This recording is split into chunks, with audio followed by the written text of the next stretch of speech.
Primero, señalar que queremos hacer un reconocimiento explícito, claro, puntual a nuestra Presidenta de la República, a la Secretaría de Hacienda y Crédito Público, y al Sistema de Administración Tributaria y a las aduanas. Como nunca en la historia de México, hoy vivimos la recaudación más alta de la historia de nuestro país. Esto no es por casualidad. Sabemos que aún faltan cosas que ajustar, tuercas que apretar y situaciones que mejorar. Pero que a pesar de ello, hoy, en este día, el año pasado fue un año histórico en el tema de la recaudación fiscal en nuestro país. Para 2026 se proyecta un crecimiento cercano al 4.6% real, sin crear en el fondo nuevos impuestos y sin aumentar tasas, que es muy importante. ¿Qué cambió para tener una mayor recaudación en el 25 y ahora tener una propuesta para el 26? Algo que antes no existía. La voluntad política para cobrarle a los que nunca pagaban y la voluntad política para todos aquellos factureros y todos aquellos que buscaban mecanismos para la evasión fiscal en las aduanas y bajo diferentes mecanismos. Hoy estamos buscando parar la evasión del huachicol. Hoy vamos a parar esa evasión y vamos a separar muchos fraudes que se hacían para afectar la recaudación del gobierno federal con la tolerancia, la permisividad y la complicidad de los gobiernos anteriores. Eso es lo que había que decir. No cobraban impuestos con un mecanismo y aparte crearon un mecanismo para poder condonar impuestos a las grandes empresas. Hoy esos privilegios que favorecían a las élites se acabaron y hoy tenemos un gobierno más robusto, con mejores posibilidades de atender las demandas ciudadanas, porque todos esos fraudes fiscales, todos esos mecanismos que evitaban la recaudación fiscal atentaban contra el pueblo porque disminuían los recursos con los que se contaban para atender las necesidades de la gente. Durante décadas, el PRI y el PAN gobernaron con un pacto implícito con la corrupción. Al pueblo se le exigía, pero a los grandes evasores se les perdonaba. Hoy eso se terminó. Se cerraron las factureras, se apretaron las aduanas, se combatió la evasión y se acabó el no pasa nada. Eso tiene una traducción muy clara: más recursos para el pueblo y menos privilegios para las élites que se han enriquecido a cuenta y a costa del abuso y de la corrupción en el país. Por eso están tan nerviosos. No les molesta la recaudación, les molesta que ya no puedan esconderse. Segundo tema importante, la reforma político-electoral que hoy está en la mesa del debate nacional. Lo que está en juego hoy es el rumbo de la democracia mexicana. Tenemos un sistema político que está operando para el proceso electoral, que se construyó durante los años del modelo neoliberal, donde a los partidos se les daban grandes privilegios a cuenta y a costa de la población y en donde los mecanismos de participación ciudadana prácticamente se anularon. Hoy se busca un proceso democrático que fortalezca la soberanía del pueblo en las decisiones de este país. La reforma electoral que hoy defendemos que es la que la presidenta ha estado comentando en las mañaneras y que hoy en la mañana explícitamente dijo que era una reforma adecuada y mesurada, era una reforma importante para la población, no surge de la improvisación ni de una coyuntura política. Acordémonos que desde los tiempos de nuestro expresidente Andrés Manuel López Obrador se presentó una propuesta de reforma electoral. Surge de una convicción profunda. México ya no puede seguir sosteniendo un sistema electoral caro, poco transparente, y en donde las elecciones se resuelvan por los recursos económicos, porque se compre el voto, porque quien tiene más condiciones económicas sea el que gane un proceso electoral. Por eso hoy lo que se está planteando es fortalecer los mecanismos de fiscalización, abaratar las elecciones para que todo mundo se ajuste a la austeridad republicana y darle más transparencia al voto de los ciudadanos y fortalecer los mecanismos de democracia directa para que opine la ciudadanía en los asuntos de interés público.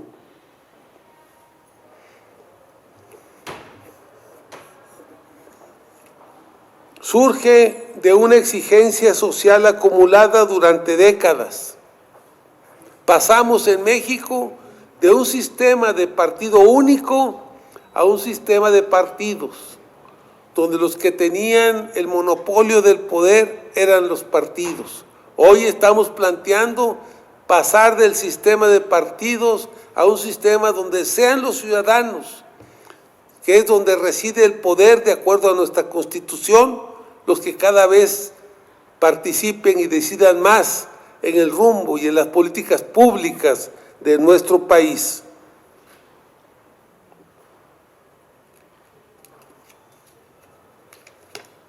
Durante muchos años, la democracia fue utilizada como discurso, pero no como práctica real.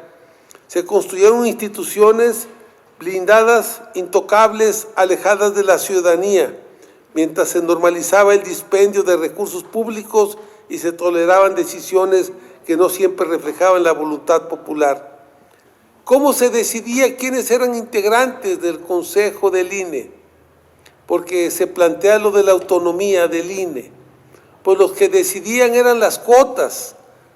Los consejeros se distribuían por cuotas de los partidos políticos según su representación en esta Cámara de Diputados.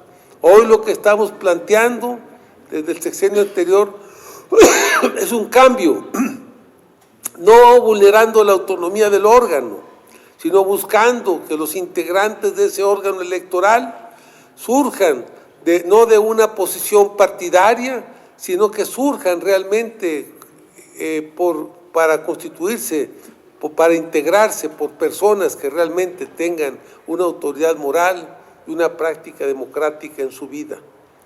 Que no le deban su posición a un partido u a otro, ni a Morena, que le deban su postulación a su compromiso con la democracia en el país. Queremos expresar desde esta tribuna nuestro respaldo total, firme e inquebrantable a la presidenta Claudia Sheinbaum, quien encabeza con claridad, capacidad y compromiso la continuación del proyecto de transformación nacional. Su liderazgo representa la consolidación de una nueva etapa política en la que se gobernaba. Significa escuchar al pueblo, respetar la ley y profundizar la democracia, que es tan importante. Hoy estamos planteando acabar con la sobrerepresentación que otorga la ley a los partidos que tienen la mayoría de los legisladores. Acabar con ese 8% de representación y pasar a un sistema de representación más pura, de representación proporcional pura, donde de acuerdo a los votos de cada partido esté su fracción parlamentaria representada en el Congreso. Desde la iniciativa que presentó Andrés Manuel López Obrador se planteó acabar con la sobrerepresentación en el Congreso. Hoy tenemos dos problemas. El 60 legisladores, el 20% de los legisladores pueden ir por las dos fórmulas. Pueden ir por la de mayoría y pueden ir por la de representación proporcional. Generalmente son los mismos que siempre han estado en representación de los partidos aquí en el Congreso y que también forman parte de las dirigencias de los partidos. Hoy lo que se está planteando es cambiar ese sistema, que vayan todos por la representación directa y que los de primera minoría, los de mayor voto, los de mayores votos, perdedores de mayores votos, sean los que vayan a los espacios de representación proporcional. ¿Qué es lo que se busca? Que todos le deban su espacio al pueblo a partir de que todos sean votados. Que no haya privilegios para un sistema de partidos que se construyó con los privilegios. No con los privilegios para sus integrantes, para las cúpulas, para la partidocracia. Hoy queremos que los privilegiados sean el pueblo y que el pueblo con su voto decida quiénes deben de estar en esta Cámara de Diputados tan importante. Cuando se hizo la primera reforma electoral importante en el año de 1996, se planteó que se necesitaban recursos suficientes para los partidos, para ir construyendo la democracia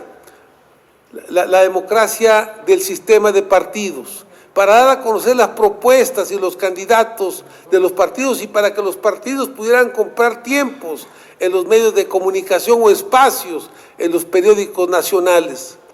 Hoy eso se acabó porque los espacios de los tiempos del Estado mexicano ya fueron otorgados a los partidos y el presupuesto nunca se redujo. Hoy, si los espacios del Estado mexicano son distribuidos también en los partidos, no tienes tú por qué sostener esos presupuestos tan altos que tenías. En aquellos años se creó el Registro Nacional de Electores y se dieron muchos recursos para construir este Registro Nacional de Electores, porque la base de la democracia es tener un buen padrón electoral. Hoy el padrón electoral prácticamente está constituido. Por eso es importante la reducción en el presupuesto en el órgano electoral y acabar con los privilegios y los altos salarios de los consejeros en el INE de 180,000 pesos en términos reales, más aparte los apoyos, bonos que se les dan, estímulos que se les dan en el INE a los consejeros y a los altos funcionarios del INE. Hoy necesitamos que el INE también se ajuste, no por su autonomía, no se debe de ajustar a una política republicana de austeridad como pasa con el resto del Estado mexicano. Hoy necesitamos que los recursos fundamentalmente vayan a resolver los rezagos y los agravios que tiene nuestro pueblo, porque sus necesidades más apremiantes no han sido atendidas y que tienen a la mayor parte de la población, todavía una parte muy importante de la población en pobreza. Hoy el objetivo es atender la pobreza del país, sacar a los pobres de la pobreza y lograr un México más equitativo, más igualitario y más digno para todas y para todos. Es muy importante, por eso, el tema también de los recursos para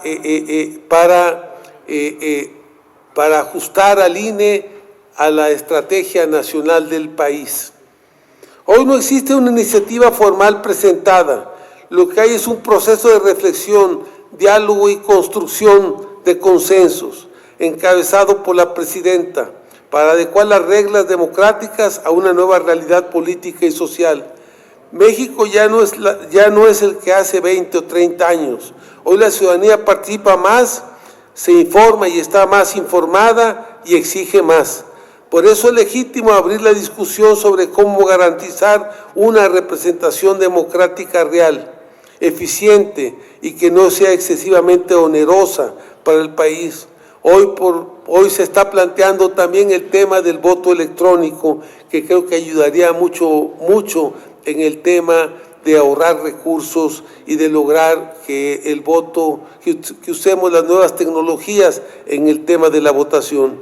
Lo que se está poniendo sobre la mesa no es debilitar la democracia, sino hacerla más sustentable y más robusta y más fuerte.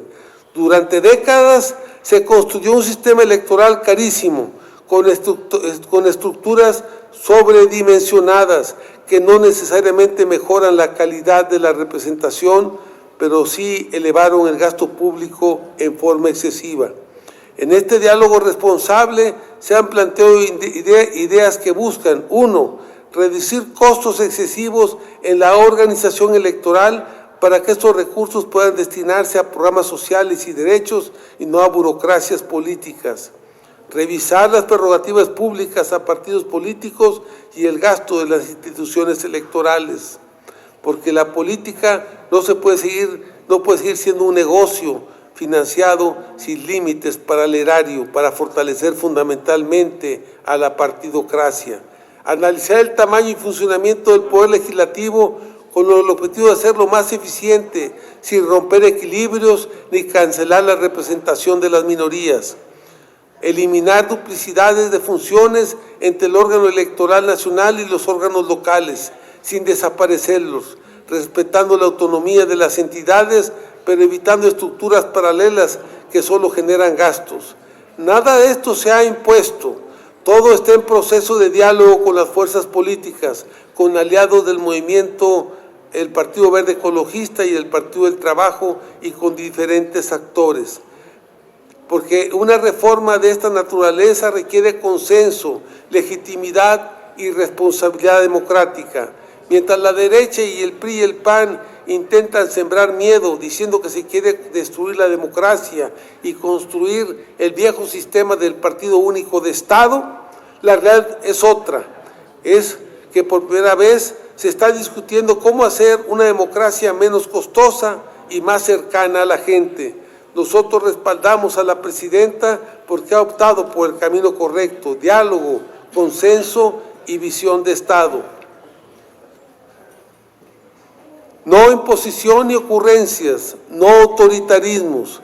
La democracia se fortalece cuando se discute con seriedad y se gobierna pensando en el pueblo, no en los privilegios de unos cuantos. No sé si hay alguna pregunta. Sí, diputado, tenemos una pregunta de Federico Lamón, así lo dice Lamón. De este lado, que se vicia, por favor. Buenas tardes, diputado. En el año de 79, el presidente López Portillo propuso al secretario de Gobernación, Jesús Reyes Heroles, impulsar la Ley Federal de Organizaciones Políticas y Procesos Electorales. La LOPE. Algo que sacó de la prohibición al Partido Comunista Mexicano, que se convirtió en Partido Socialista Unificado de México, y luego usted cita la reforma de 96, que el total de diputados que laboraban en Donceles se incrementó a 300, y de esa reforma del 96 de 300 a 500, ¿no cree que sea necesario desde su perspectiva y como luchador de la izquierda mantener este número para garantizar un real equilibrio de poderes? Porque usted sabe, diputado, que si el Ejecutivo Federal decide todo, pues se pierde ese equilibrio que Max Weber plantea en su ideario o en su narrativa. ¿Cuál es su opinión respecto a este primer punto que le planteo? Bueno, nosotros pensamos que no erosiona el tema de disminuir un poco el Congreso Federal, de disminuir de 500 a 400 legisladores y pasar a una representación más pura y acabar con las listas unilaterales que hacían o que hacen actualmente los partidos políticos para que vayan personas al espacio de las diputaciones o los espacios de representación. Hoy planteamos nosotros que vayamos a un ejercicio donde todos tengan que ser votados por las urnas, que la gente opine sobre cada uno de ellos y que sean los votos los que decidan quiénes van al Congreso, que estos 100 Hoy se hace, hoy el 20% de los 300 diputados pueden ir por la doble vía, pueden ir por la vía de mayoría y de representación proporcional. Nosotros planteamos que había que acabar con eso. Todos deben ir por una sola vía, no puedes ir por las dos vías, como que te lanzas por mayoría, pero tienes un paraguas para irte por representación proporcional. Y la representación proporcional, ajustarla a que todos, a una representación pura. O sea, si Morena saca el 40% de los votos, tenga el 40% de los diputados. Si tal partido saca el 3%, que tenga el 3% de los diputados, y eso va a evitar la sobrerepresentación electoral en el Congreso. O sea, que haya realmente legisladores que surjan del voto y del compromiso con el pueblo. Respecto, entonces, usted como Zacatecano, creo que eso fortalece la democracia y fortalece a nuestras instituciones porque surgen y se fortalecen con el voto directo de la población. Igual en el caso del Senado. En el Senado tenemos 128 senadores, 2 que se eligen por cada entidad federativa en el marco del federalismo, dado que el Senado es el representante del federalismo nacional, 1 que surge de la primera minoría y otro que surge de la lista nacional. Nosotros creemos que debe de quitarse de la lista nacional para que todos vayan, ya sea por los 2 de mayoría o vayan por la primera minoría, pero acabar con una sobrerepresentación de... ¿A quién representan esos últimos 32 legisladores de la lista nacional? Pues a los partidos, no representan a la población. Nosotros pensamos que todos deben de ir y todos deben ser representantes del pueblo a través del voto popular. Finalmente, diputado, ex senador de la República, los paisanos, usted, los zacatecanos, usted es representante de una entidad binacional por el total de zacatecanos que residen al norte. ¿Esperan que esta reforma electoral también tenga una repercusión en el voto de los zacatecanos y mexicanos en el exterior? ¿Cuál sería su posición? Porque desde su similar, Lu Correa, en Washington, ha expresado interés porque esta reforma electoral aterrice en el ánimo y la representación de sus paisanos zacatecanos y mexicanos en lo general al norte del Bravo. Bueno, este punto es muy importante. Primero, hay que acabar con el tema de que únicamente los migrantes puedan votar por presidente de la República y a veces por gobernadores. Hay que avanzar para que los migrantes puedan votar por el conjunto de las fórmulas de su estado. O sea, creo que no nada más deben de votar por los gobernadores y por el presidente de la República. Deberían de votar y opinar también por sus presidentes municipales, por sus diputados locales, por los diputados federales y por los senadores. O sea, necesitamos fortalecer su influencia, su participación, su opinión, para que voten por el resto de las candidaturas, primero. Y segundo, es muy importante que los migrantes no vayan a una acción afirmativa para poder estar en el Congreso, que tengan una representación de acuerdo a su participación y de acuerdo a su integración. Por poner un ejemplo, México tiene alrededor de 2 millones de electores con credencial en Estados Unidos. Lamentablemente en la última elección votaron únicamente 150,000 electores. Entonces lo que nosotros necesitamos es fortalecer la vida democrática y que ellos participen más en el proceso nacional. Y que en ese mismo sentido fortalecer su representación en el Congreso, pero no a través de una acción afirmativa, que es un derecho que te conculca la ley y te lo da un órgano jurisdiccional. Tu derecho debe de estar en la propia ley. O sea, tu derecho no debe de ir a litigarlo al tribunal.